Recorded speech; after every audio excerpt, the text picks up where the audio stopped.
what we typically call our river restoration is natural channel design.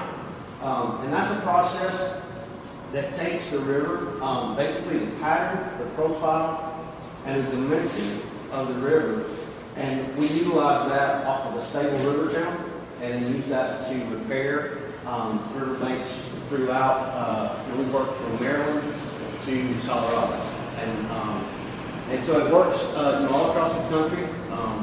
We are Georgians. I grew up about 1500 miles on the Yellow River right here. Our farm backed up to the Yellow River, and Jamie grew up about 500 feet downstream. I was on the left bank, he was on the right bank. So we're Yellow River guys. The history of restoration really came in with things trying to increase the stability of the river, whether it be the riverbanks due to erosion, and then also sediment transport analysis. And this is Dr. Jones doing a sample of a bar sample. That's where we learn about the transport of particles that the river can move, and that's him there.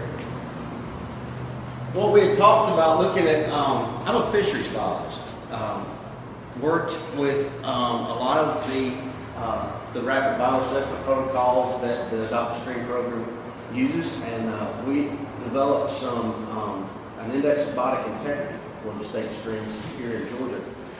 And we utilize that to show the success of our restoration processes, because a lot of the grants and funding that come into restoration are based on a degraded system. It may be water quality, it may be lack of habitat, and so we want to show these restoration practices and how they improve those different situations, whether it be water quality or loss of habitat. In Georgia, about 91% of our streams are found to be impaired by sediment. So that's just a transport, where the stream is grading or degrading. So we're trying to accomplish designs that help move sediment through the system.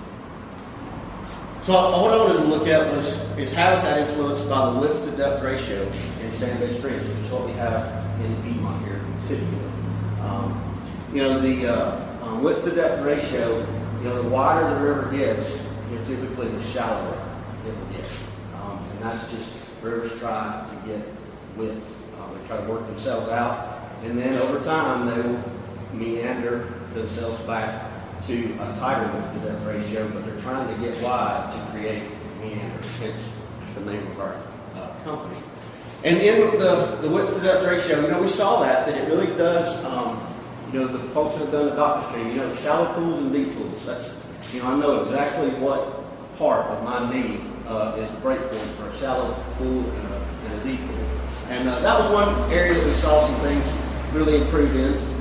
We also looked in, is there a relationship of increased use of wood? Wood is good, is what I always say about adding that into our natural channel design restoration practices. We'll see some structures. I wanted Jamie to explain some of the structures that we built, and you'll see some photos of those here in a little bit. And then another thing that we want to look at is, does the type of structure influence functional response or the success of the restoration, whether it's going to be fish species, macroinvertebrates, or water quality. Okay, before, long ago, these structures would be built. This is a log sill, really stretched out on the bank. Everyone went up to a bankful. That's just the top of the bank. This is your channel forming flow. So they would always tie these things in there, thinking that would increase the stability. But if you notice there's not a lot of wood in the wetted perimeter of the stream. So that was, a change that we started looking at. So we started laying these logs down more, which you see on the right-hand side of the stream. Incorporating a lot more of the log in the stream, and it basically all we're doing is giving more surface area to the macroinvertebrates to where they can adhere and attach to that wood. And it has worked really, really well. These are that's a log sill on the right. That is a structure that Jamie created. It's we call it a flow-through structure. And basically, there's no fabric on this log structure. There's filter fabric that's laid down the log, and it just keeps all the sand and all the earth behind the log. And we eliminated that, which is kind of risky. You think about work fine. They work fine. One restoration that we did, this is a tributary to the headwaters of the Flint River. It's Kimberly Creek. Photos aren't coming up really good. Really urban stream. A lot of what we talked about, tennis balls and cups. We really, it's near a school. So you get the water, and the water balls are just amazing at the school site. Had no fish present in the stream prior to the restoration. Had basically bloodworms present in the microinvertebrate population. Following the restoration was completed in 2003. And these were my fish that I found. 1 year we picked up 3 species. 2 years we went to 5. And then after 6 years of the restoration, we have 10 fish species in a little small stream. It's done really well. Macroinvertebrates typically follow the same end result, but what we see is you see a real big spike before the competition and predation of the fish really gets worked down. So you see them go up really high in year 3, and then they'll drop back down, and then they'll start adjusting with the predation. So really successful with these restoration practices. And I think it's important to remember, some of that with your grants, like that stream was listed. That was a listed stream that was on the 3D list. And so I think the grant that was incorporated into obtaining the funds to restore that stream, both I think there was an educational component, but there was also that improving that degraded water.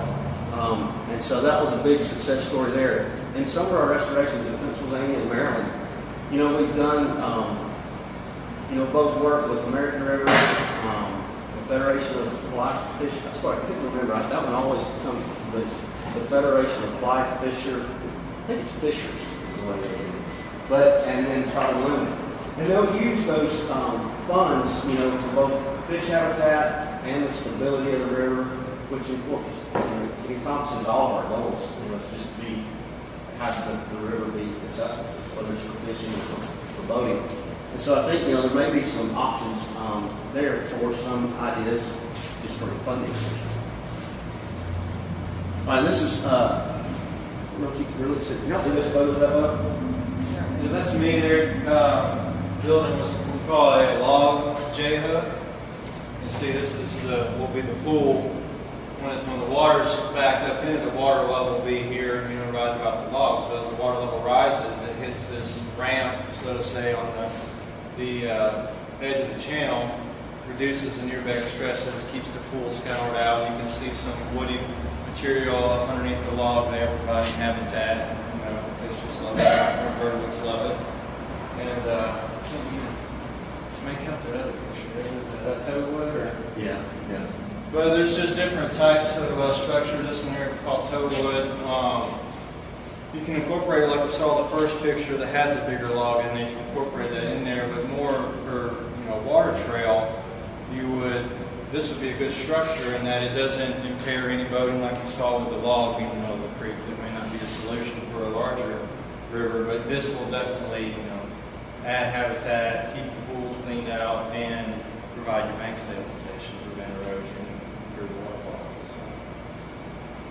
And then this is log-to-log cross vein. You've got 2 logs, and you use these more typically with a situation that a stream is down cut. Maybe a farmer straightened it once upon a time. When you straighten, you increase the slope and velocities. The stream has a tendency to down cut, loses its floodplain connectivity. So then you've got to provide grade control. If you're not going to dig a whole new channel, you're working the existing, provide grade control so you can reconnect to the floodplain. So you can do that with logs, and these particular ones would have fabric behind them, would be backfilled. And again, you can see the water rolling off these ramps on the side here, reducing your bank stresses, keeping the pools cleaned out, providing the habitat. And this would be more typically used in a straight section. This would be more, that's what we call a J-hook, more in a curve, with the longer log on the outside of the bend, shorter log running this way, provides a lot of scour, keeps your pools deeper.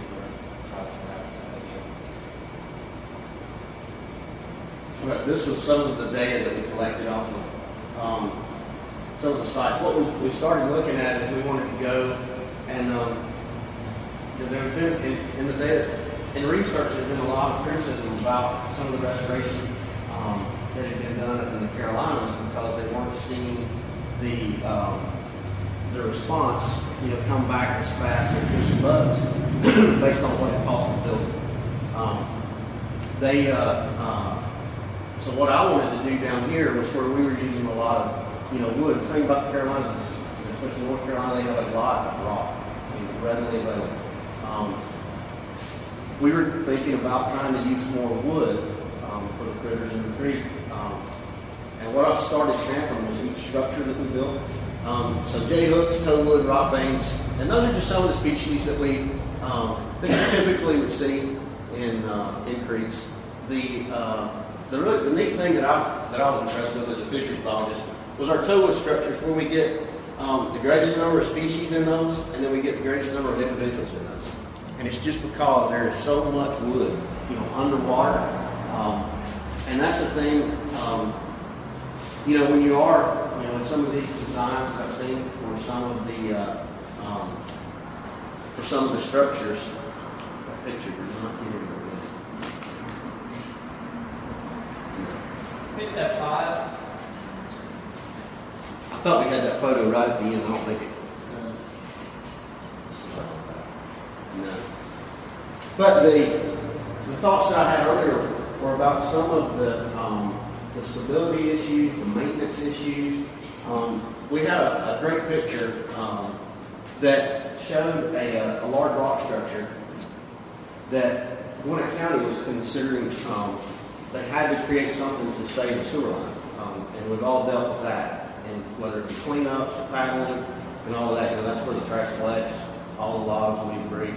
And so we created, the pattern of the stream to get the sewer line right at the bed elevation, and we built a really nice, probably as long as from here to the back wall, and it's just a V, a cross vein that goes into the stream.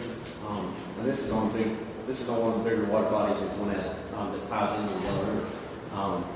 Definitely navigable by canoe.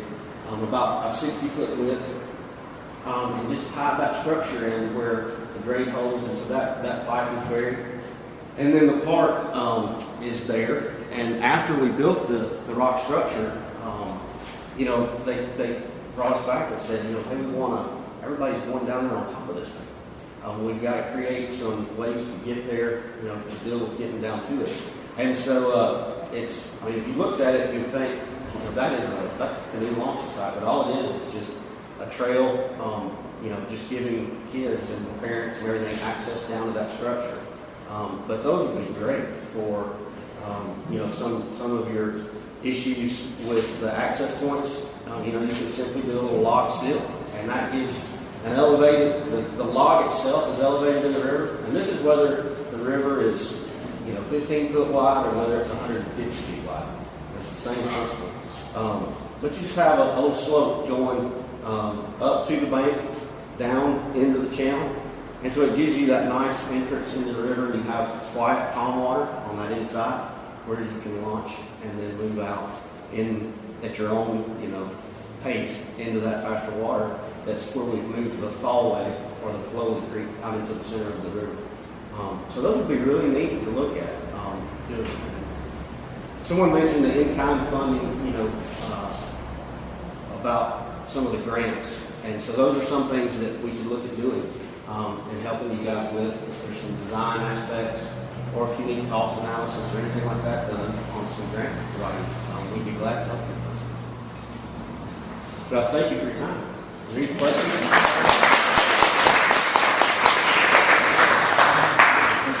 I'm going to pull this PA system in real quick before someone else starts. So we don't have Yeah, no worries. Does anybody have any questions?